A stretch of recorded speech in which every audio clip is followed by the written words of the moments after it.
After 10 years of marriage and funding his restaurant dreams, my husband banned me from his flagship location's grand opening. "You'll embarrass me," he said. I watched from across the street as celebrities arrived. Then I made one phone call. To the mysterious man who owed me a favor. "I don't want you at the opening, Aaron. You'll embarrass me in front of the real guests." The words hit me like a slap across the face, but I just stood there in our kitchen. The same kitchen where I'd spent countless nights helping Steve perfect his signature dishes, where I'd celebrated his first successful pop-up, where I'd held him when the second location almost failed. The irony wasn't lost on me. He was telling me I didn't belong at his grand opening while standing in the space where his dreams had been born. I nodded. I even smiled.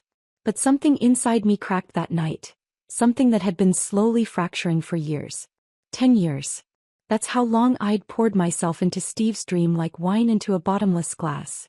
10 years of believing in a vision that apparently never included me as anything more than a stepping stone. Before we continue, I want to thank you for joining me in sharing these stories of quiet strength and hidden resilience. If you believe that every woman's contributions deserve recognition, please consider subscribing. It's free and helps us reach more women who need to hear this. Now let's see how this unfolds. It started so differently. Back then we were broke college sweethearts sharing ramen noodles and big dreams. Steve worked the night shift at a diner, coming home with burns on his arms and stories about difficult customers. I was juggling 2 jobs.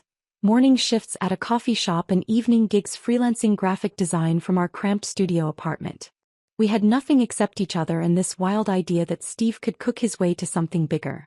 "One day we'll build something incredible together," he used to whisper on those late nights when exhaustion made everything feel impossible. "You and me, Aaron. We'll show them what real food can be." I believed him. God, how completely I believed him. When Steve's culinary school bills piled up, I took out a student loan in my name. When he needed professional-grade knives, I sold my grandmother's jewelry. When he talked about opening his first pop-up, I cashed in half of my inheritance. Money my parents had left me after the car accident. $25,000 that was supposed to be my safety net became his launch pad. "This is an investment in us," he'd said, kissing my forehead as I signed the bank papers. "Everything I build, we build together." But somewhere between his first successful pop-up and his third location, the we started disappearing. I was a graphic designer then, actually good at it.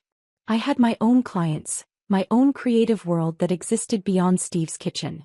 I designed logos for small businesses, created marketing materials for local nonprofits, even did some work for a regional magazine. It wasn't glamorous, but it was mine. Then Steve's Asian fusion concept took off, and suddenly I became the helper. It happened so gradually that I didn't notice until it was too late. First, he asked me to design his menus, just temporarily, until he could afford a real designer. Then he needed help with bookkeeping because his accountant was too expensive. When his hostess called in sick, I filled in. When his social media manager quit, I took over the Instagram account. "You're so good at this stuff," Steve would say, kissing my cheek as I worked late into the night on his promotional materials. "Why would I pay someone else when I have you?" Each time I said yes, I lost a piece of myself. My client base dwindled as I spent more time on Steve's projects. My portfolio stagnated. My identity slowly merged into his until I couldn't tell where Aaron the designer ended and Aaron the restaurant wife began. The changes in Steve started subtly, like a slow-acting poison. Success has a way of reshaping people, and not always for the better. At first it was small things. He stopped asking about my day. He started using words like elevated dining experience and culinary artistry, instead of just talking about food. He began wearing expensive cologne and got his hair styled at a salon instead of letting me trim it in our bathroom. But the real shift came during industry events. Steve used to introduce me as my wife Erin, the brilliant designer who created all our visual branding. Then it became my wife Erin. Then increasingly I simply wasn't introduced at all. "You make things awkward around investors," he explained one night after a particularly uncomfortable cocktail party where I'd spent 2 hours standing alone while he networked. "They want to talk business, and when you're there they feel like they have to make small talk." "I can talk business," I protested. "I've been part of this from the beginning." "You're not really in the industry though," he said with a laugh that felt like a dismissal. "It's different when it's your actual profession." The words stung because they weren't entirely wrong. I wasn't a chef or a restaurant owner or a food critic. I was just the woman who'd sacrificed her own career to build his. I started feeling like wallpaper at his events, always there, part of the background but never really seen. Staff members who'd worked at the restaurants for months sometimes seemed surprised to learn Steve was married. Food bloggers who interviewed him never asked about his personal life. I became invisible in plain sight. Then Grace entered our lives like a perfectly dressed tornado. She was everything I wasn't: polished, connected, professionally put together. The wife of one of Steve's major investors, she'd recently launched her own PR firm specializing in hospitality brands. She had platinum blonde hair that never seemed to have a strand out of place, wore designer clothes that probably cost more than our monthly mortgage, and spoke with the kind of confident authority that made everyone in the room lean in to listen. "Steve has incredible potential," she told me at a dinner party, her smile sharp as a knife. "But he needs the right kind of support to really break through to the next level." I should have seen it coming. The private meetings ostensibly about brand strategy. The sudden changes in how Steve dressed, talked, even held himself. The media training sessions that I wasn't invited to observe. The way he started referring to our restaurants as "my concept" instead of "our restaurants." "Grace thinks I need to be more intentional about my public image," Steve explained when I questioned the expensive new wardrobe. "She says successful restaurateurs are personalities first, chefs second." "What about what I think?" I asked. He paused, and in that pause I heard my answer. The worst part wasn't the big moments. It was the small ones. The way he'd correct my stories at dinner parties. The way he'd steer conversations away when people asked about our partnership.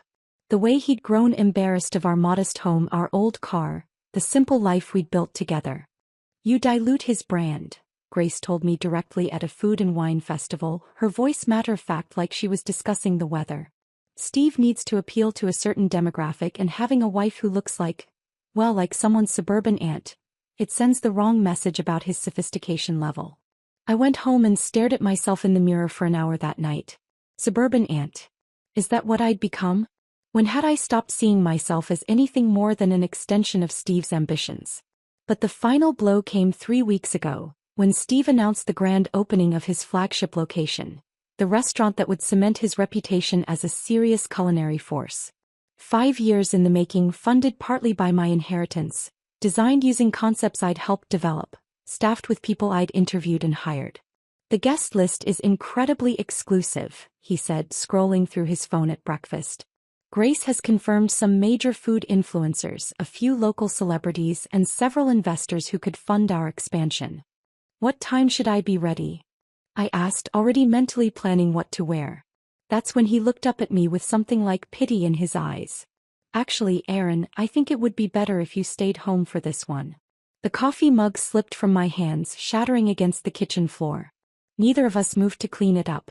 "I don't understand," I said quietly. "Look, this is a really important night for my career. Grace has worked incredibly hard to get the right people there, and..." He paused, searching for words that would somehow make this less devastating. "You'll embarrass me in front of the real guests." The real guest. As if I wasn't real. As if 10 years of marriage and sacrifice and love and partnership weren't real enough to earn me a seat at the table I'd helped build. I nodded because I didn't trust my voice. I smiled because I didn't know what else to do.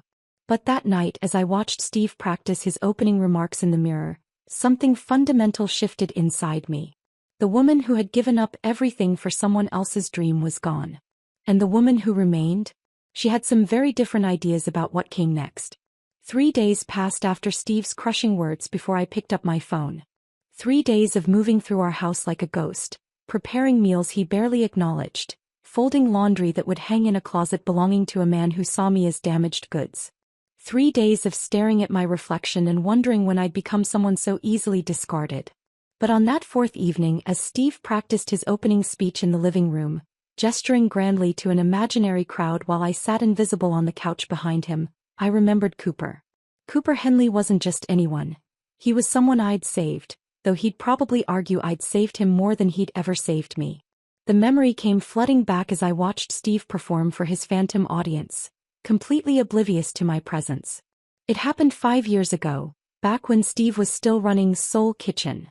his Korean-Mexican fusion food truck that parked outside the community college on weekdays. I'd been there that Tuesday afternoon helping him prep for the lunch rush, when the health department van pulled up. Steve's face had gone white as paper. "Perfect timing," he'd muttered, wiping his sweaty palms on his apron. "Just what we need when we're behind on permit renewals." The inspector who stepped out was a tall, thin man with graying hair and wire-rimmed glasses. He carried himself with the careful precision of someone who took his job seriously. Clipboard clutched against his chest, pen already uncapped, expression neutral but focused. His badge read C. Henley, Environmental Health Specialist. "Good afternoon," he'd said to Steve. "Routine inspection. This shouldn't take long if everything's in order." Steve had nodded nervously, leading him toward the truck service window. I'd stayed back, organizing napkin dispensers and trying to look busy while Cooper, though I didn't know his name yet, began his methodical examination of Steve's setup. Everything had been going smoothly until Cooper opened the refrigeration unit. I watched his face change.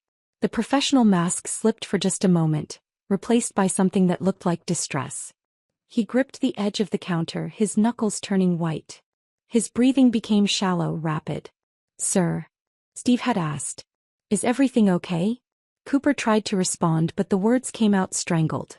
He set down his clipboard with shaking hands, loosened his tie. Beads of sweat appeared on his forehead despite the October chill. I recognized the signs immediately. My college roommate had suffered from panic attacks and I'd learned to spot them from across a room. While Steve stood there looking confused and increasingly worried about his inspection, I stepped forward. "Hey," I said softly to Cooper, "you need to sit down." He looked at me with wild, unfocused eyes. I guided him to the plastic chair we kept behind the truck, away from the small crowd of curious students who'd started to gather. "What's your name?" I asked, crouching beside him. "Cooper," he managed between ragged breaths. I can't." Cooper listened to my voice. "You're having a panic attack, but you're safe. Can you feel the chair beneath you?" I kept my tone calm, steady. "Focus on that feeling. The chair is solid. You're sitting. You're breathing." I'd pulled out my phone without him noticing, scrolling through his recent calls until I found one labeled, "Home Janet."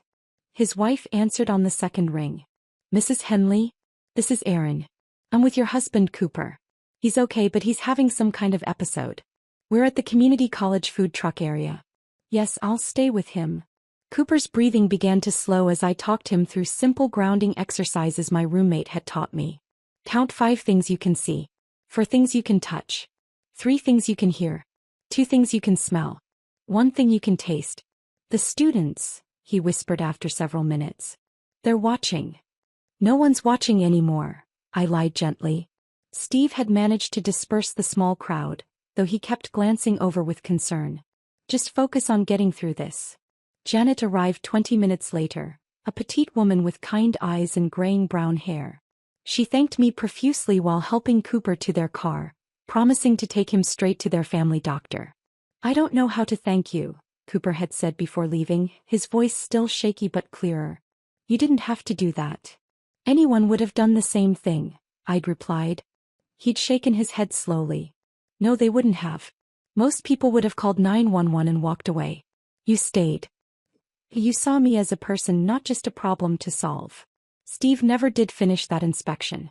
Cooper had marked it as incomplete and promised to return the following week, which he did, with a clean bill of health for Soul Kitchen and a small potted orchid for me. "Janet grows these," he'd explained, somewhat embarrassed. "I wanted to give you something, but I wasn't sure what would be appropriate." From that day forward, Cooper and I maintained what could only be described as a gentle friendship. Nothing inappropriate or complicated, just 2 human beings who'd connected during a vulnerable moment and chose to honor that connection. Every Christmas, a card arrived in our mailbox. "Season's greetings from Cooper and Janet Henley." Always the same handwriting, always signed the same way.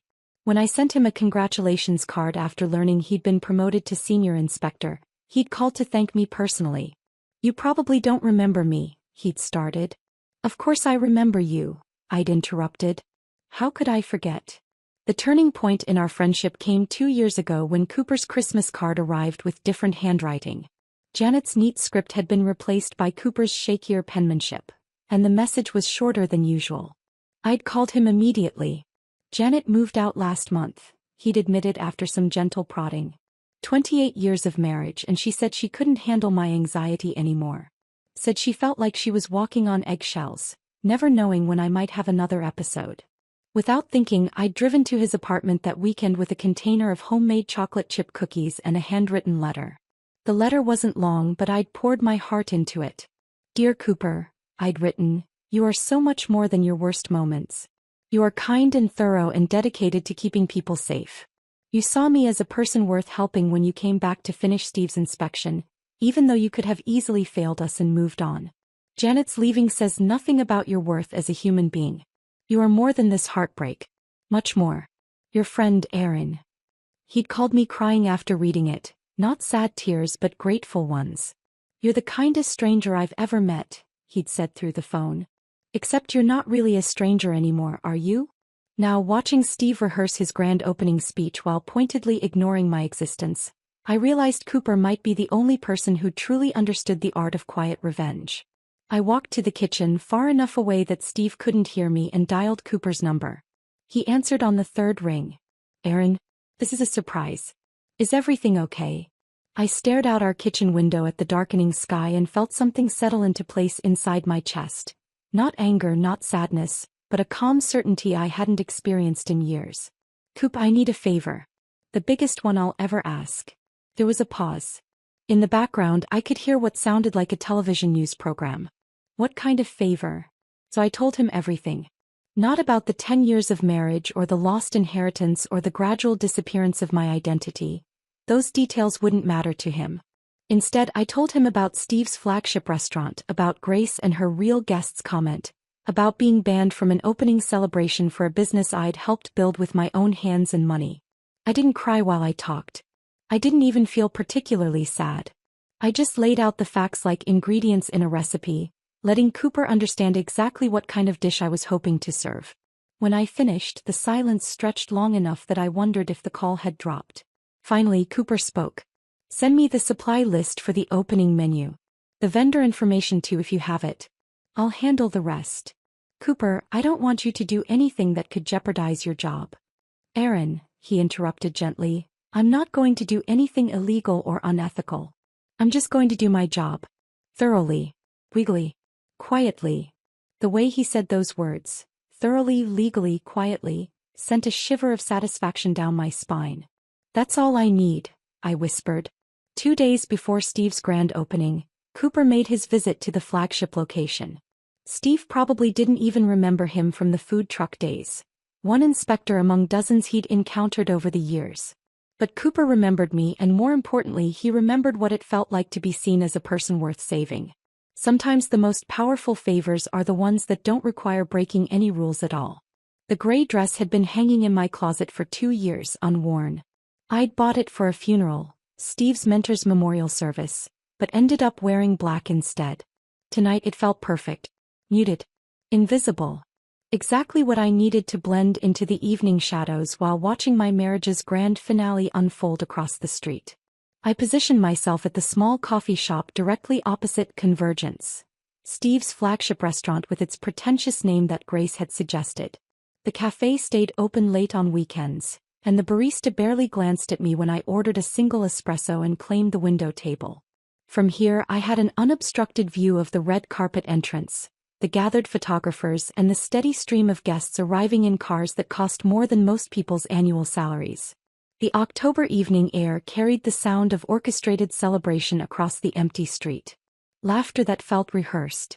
Conversations that sounded like performance pieces.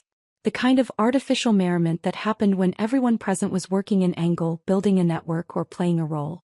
Steve emerged from the restaurant's front doors at exactly 7:30, resplendent in the navy suit Grace had selected for him.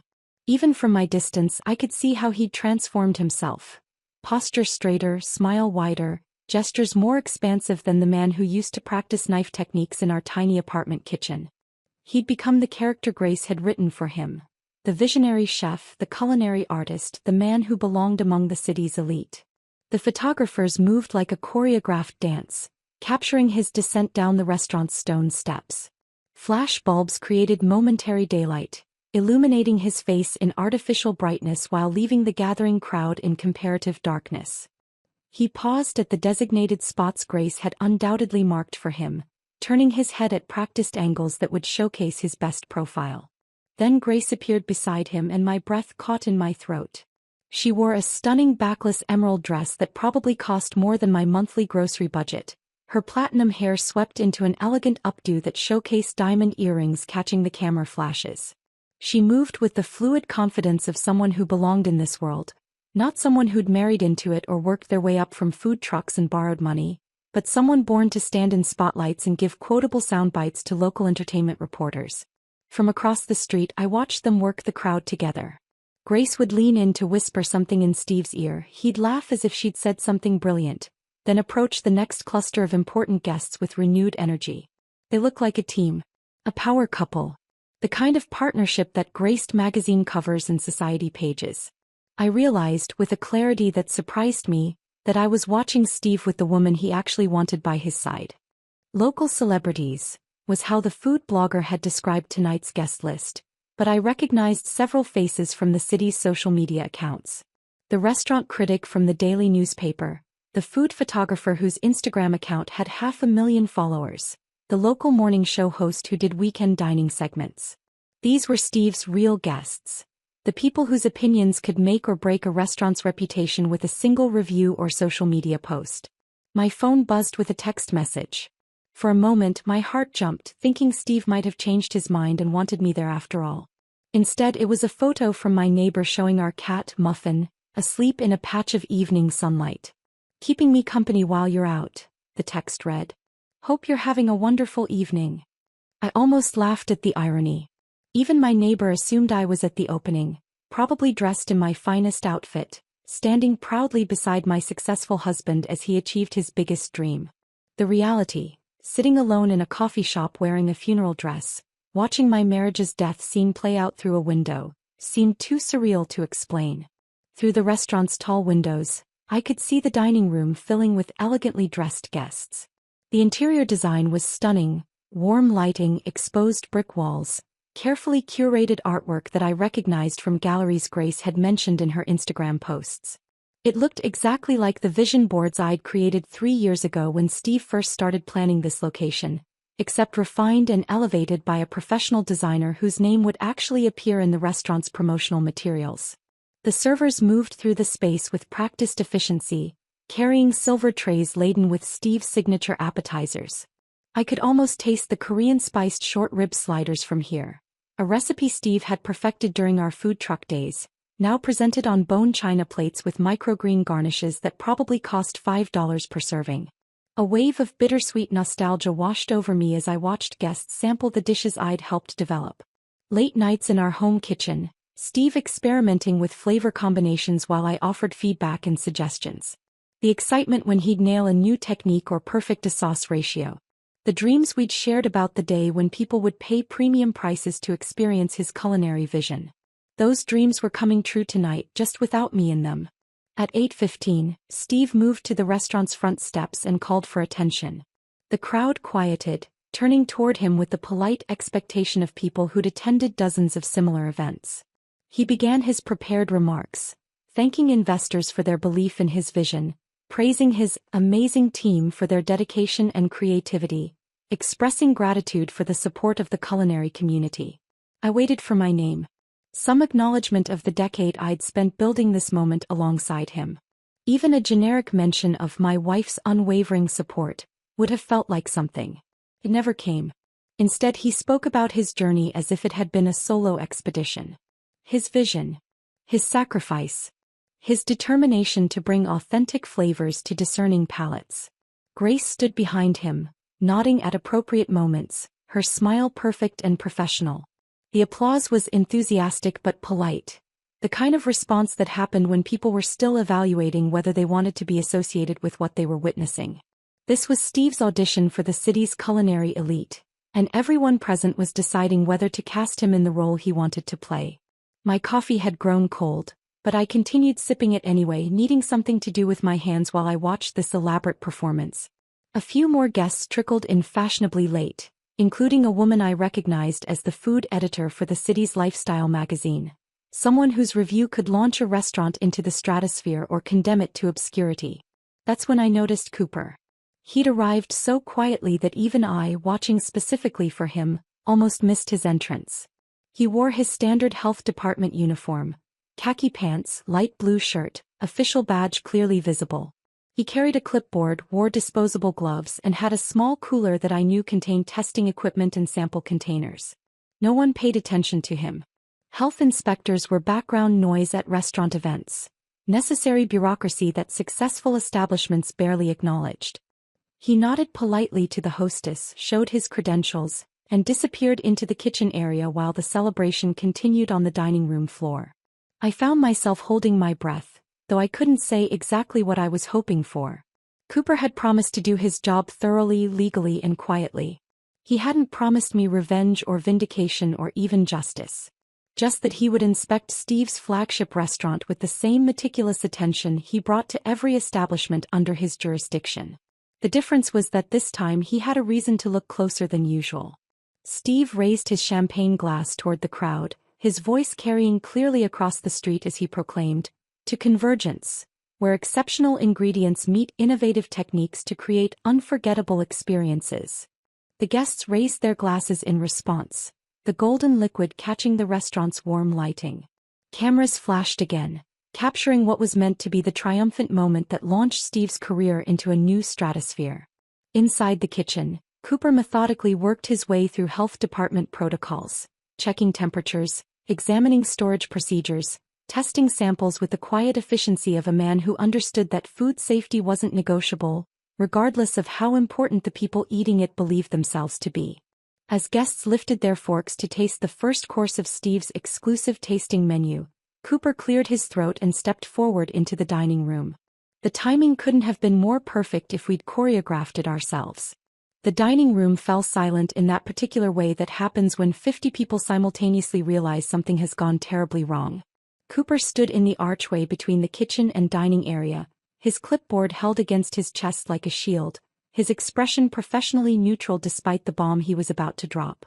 "Ladies and gentlemen," he said, his voice carrying easily through the suddenly quiet space, "I'm Cooper Henley with the Environmental Health Department. I need to interrupt this evening's festivities." Steve's champagne glass froze halfway to his lips. Grace's perfect smile flickered for just a moment before snapping back into place, though I could see the confusion in her eyes even from across the street. The food blogger who'd been photographing her appetizer slowly lowered her phone. Cooper reached into his folder and withdrew a printed report, the official health department letterhead clearly visible even from my distant perch. "Lab results show the presence of banned preservatives in your imported caviar," he announced, his tone matter-of-fact despite the word's devastating impact. "Specifically, potassium benzoate levels that exceed FDA guidelines by a factor of 3. The collective gasp that rose from the assembled guests was audible even through the coffee shop's windows. I watched as heads turned toward each other, eyebrows raised, phones discreetly pulled from purses and pockets. The lifestyle magazine editor's fork clattered against her plate. But Cooper wasn't finished. "Additionally," he continued, consulting his clipboard with the methodical precision of someone who'd done this countless times before, "your refrigeration logs indicate irregular temperature fluctuations over the past 48 hours. Your walk-in cooler recorded temperatures of 46 degrees for a cumulative period of 6 hours yesterday afternoon. That's a significant contamination risk for your protein storage." Steve's face had progressed from its natural color to an alarming shade of red that clashed with his expensive navy suit. He stepped forward, his media training kicking in as he attempted to control the narrative. "Now hold on," he said, forcing a laugh that sounded hollow in the silent room. "I'm sure this is just some kind of technical misunderstanding. These things happen in the restaurant business, right? A little paperwork mix-up, maybe some calibration issues with the thermometers." But no one was laughing with him. The morning show host had already pushed her plate away from her. The Instagram influencer was filming everything, her phone held discreetly at table level while she whispered commentary for her stories. Cooper remained unmoved by Steve's attempted charm offensive. "Sir, food safety isn't a technicality. These violations pose genuine health risks to your patrons." He reached into his folder again and withdrew a formal notice printed on official health department letterhead. I'm issuing a temporary suspension of your food service license pending a complete reinspection and remediation of these issues. The words hit the room like a physical blow. Grace stepped forward, her PR instincts finally kicking into gear. I'm sure we can work something out, she said, her voice maintaining its polished tone despite the crisis unfolding around her. Perhaps we could discuss this privately? Away from the guests. Cooper's expression didn't change. Ma'am, when public health is at risk, there's nothing to discuss privately. The notice is effective immediately. Steve tried one more desperate gambit. Look, Cooper, can I call you Cooper? We've got some very important people here tonight. Food critics, investors, media. Surely we can handle this after the event? I promise you, first thing Monday morning. Mr. Patterson, Cooper interrupted, using Steve's last name with the kind of formal distance that made it clear this wasn't a negotiation. I don't care if the president himself is sitting at table 12. When I find food safety violations this serious, service stops immediately. The camera flashes started then.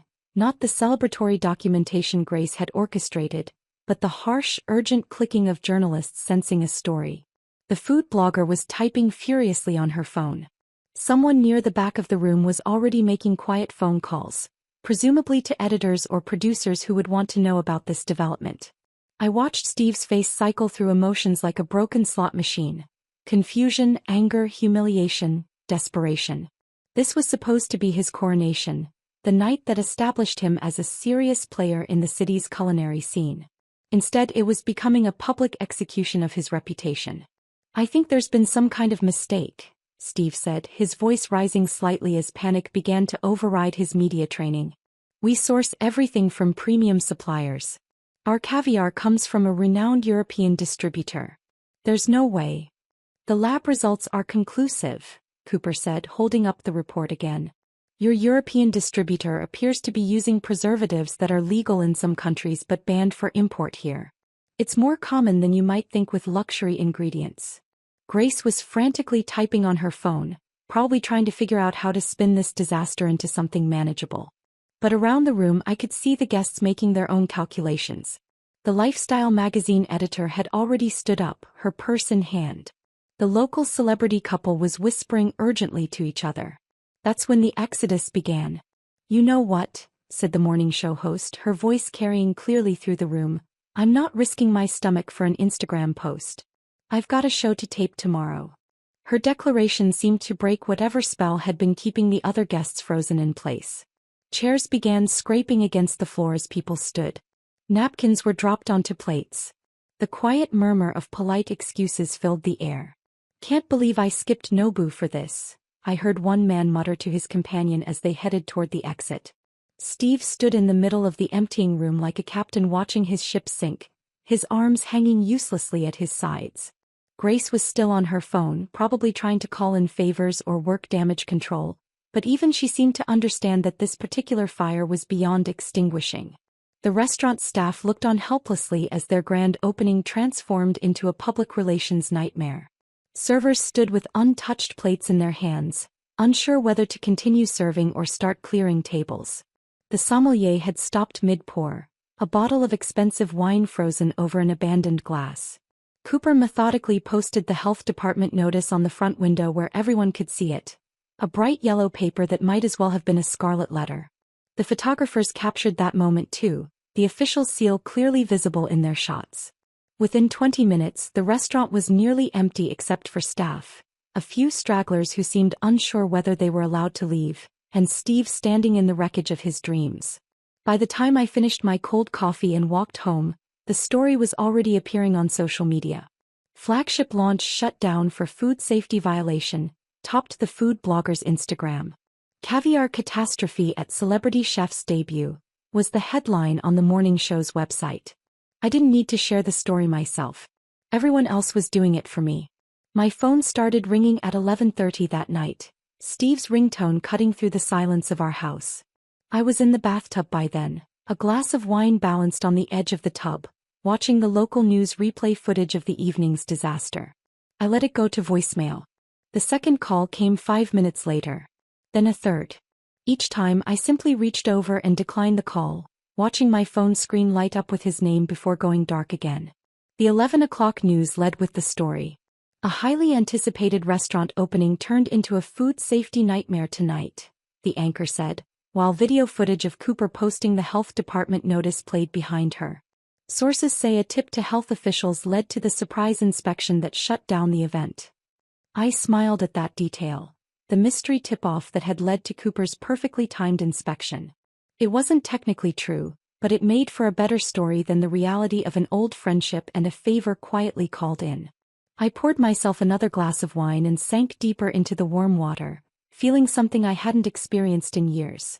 The satisfaction of being exactly where I belonged, exactly when I needed to be there. Even if that place was alone in my bathtub, watching my husband's dreams crumble on the evening news. The phone call started at 6:30 Friday morning, less than 48 hours after Cooper's yellow notice had been posted on Convergence's front window. I was making coffee when Steve's phone rang for the 8th time in 10 minutes, each call lasting exactly long enough for someone to deliver bad news before hanging up. Marcus Steinberg just pulled his investment, Steve said after ending the latest call, his voice hollow as he stared at his phone screen. $200,000. Gone. I poured my coffee slowly, saying nothing. Marcus had been one of Steve's earliest believers, a local businessman who'd seen potential in the food truck concept and helped fund the first brick-and-mortar location. His withdrawal wasn't just financial. It was a vote of no confidence that would ripple through the investor community. He's not the only one, Steve continued, scrolling through his missed calls. Jennifer Chen wants a refund on her entire stake. Says her husband's law firm can't be associated with food safety violations. And David Morrison. He paused, his face growing paler. David's threatening to sue for false representation. Claims I misled him about our supplier relationships. I watched Steve's empire begin its collapse with the detached fascination of someone observing a controlled demolition. Each phone call was another explosive charge, carefully placed to bring down the structure he'd built on borrowed money and inflated promises. Grace's damage control efforts, which had begun with frantic phone calls the night of the shutdown, were proving ineffective. Her carefully cultivated media connections weren't returning her calls. The lifestyle magazine that had planned a feature spread on Convergence suddenly had space constraints. The Food Network producer who'd expressed interest in a potential show about Steve's rise from food trucks to fine dining went radio silent.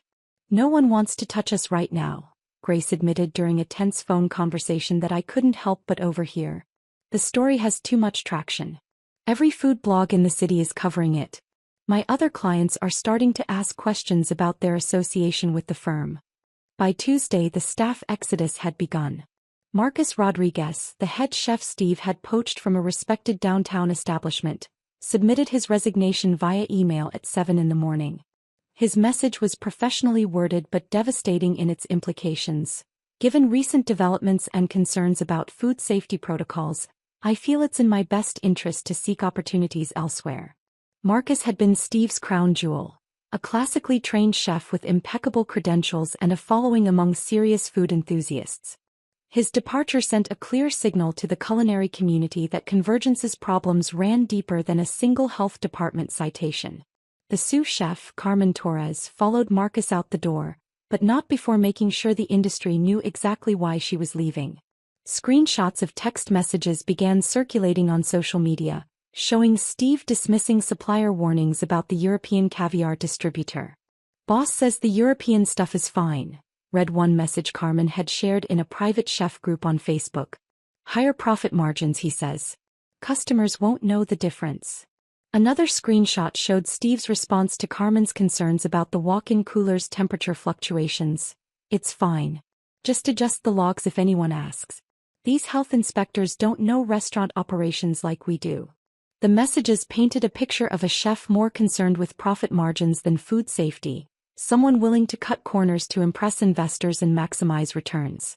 The culinary community, which valued reputation above almost everything else, began distancing itself from Steve with ruthless efficiency. Within a week, 3 more kitchen staff members had quit, followed by 2 servers and the sommelier. Each departure was another crack in the foundation, another signal that working at Convergence had become a liability rather than a career asset. Steve's response to the mounting crisis was perhaps the most damaging decision he could have made. Instead of accepting responsibility and working quietly to rebuild trust, he chose to fight back publicly. The video appeared on Convergence's Instagram account on Thursday morning. A 5-minute statement filmed in the empty restaurant, with Steve standing behind the chef's counter in his pristine white coat, addressing the camera with barely controlled anger. "What happened last Friday was the result of a malicious vendetta," he declared, his voice rising as he spoke. "Someone with a personal grudge against me orchestrated this entire situation. This wasn't a random inspection. This was sabotage, pure and simple." I watched the video from my laptop, coffee growing cold as I witnessed Steve's public meltdown in real time. He looked haggard, his usual media polish replaced by the desperate energy of someone watching their life's work disintegrate. "Jealous competitors have been trying to undermine me since day one," he continued, his hands gesturing wildly. "They can't stand to see someone succeed who came up the hard way, who built something from nothing. So they manufacture scandals, they spread lies, they corrupt the very institutions that are supposed to protect honest business owners." The video was a public relations disaster of epic proportions. Comments began flooding in immediately, ranging from sympathetic to scathing, but the overwhelming response was disbelief at Steve's refusal to take responsibility for his restaurant's violations. "Dude, you literally ignored supplier warnings," wrote one commenter, attaching a screenshot of Carmen's leaked messages. "How is that sabotage? Playing the victim when you put people's health at risk? Classy," added another. Food bloggers picked apart his claims with forensic precision, pointing out that health inspections were random and regulated, not subject to personal vendettas. The local newspaper's restaurant critic published a scathing editorial about accountability in the food service industry, using Steve's video as an example of how not to handle a crisis. But the final blow came from an unexpected source: the European caviar supplier Steve had been working with. Faced with mounting scrutiny, the distributor released their own statement confirming that they had warned Steve multiple times about import regulations and preservative levels. Email records showed a pattern of Steve dismissing their concerns and insisting on cheaper alternatives that skirted FDA guidelines. Mr. Patterson was informed on multiple occasions that certain preservation methods used in our European facilities do not meet United States import standards, the supplier's statement read. "We provided alternative products that were compliant, but he consistently chose the non-compliant options due to their lower cost and higher profit margins." The statement was the final nail in Steve's credibility coffin. His claims of sabotage and vendetta crumbled under the weight of documented evidence showing his own decision-making had led to the violations.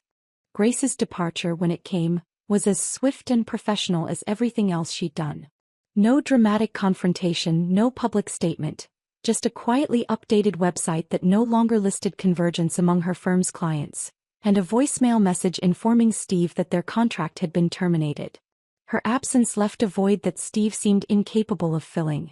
Without Grace's media connections and crisis management expertise, he was left to navigate the scandal alone, and his every move seemed to make things worse. The industry publications began running retrospective pieces about warning signs they claimed to have noticed all along. Food and Wine published an article titled, "When Ambition Outpaces Ethics," using Steve's downfall as a cautionary tale about rapid expansion and corner-cutting in the restaurant industry. Through it all, I remained silent. I didn't post celebratory messages on social media. I didn't give interviews to reporters who reached out after discovering my connection to Steve. I didn't even correct people who assumed I was devastated by my husband's professional collapse. Instead, I focused on rebuilding what I'd lost. My old design clients tentatively reached out to welcome me back with surprising warmth. Projects I'd abandoned years ago to support Steve's dreams were still waiting for me, along with new opportunities I'd never expected. Cooper's card arrived on a Tuesday, 2 weeks after the grand opening disaster. A simple white card with health department letterhead, containing just 4 words in his careful handwriting: "Favor returned. Well done." I framed it immediately and placed it next to my laptop, where it serves as a daily reminder that quiet integrity often accomplishes more than grand gestures. Next to it sits my business license renewal form, freshly signed with my own name, not as Steve's wife or business partner, but as Erin Matthews, graphic designer. For the first time in years, No one would be erasing my name from anything I created. 3 months after Cooper's card arrived, I was reorganizing my home office when I found the old photo tucked between design portfolios I hadn't touched in years.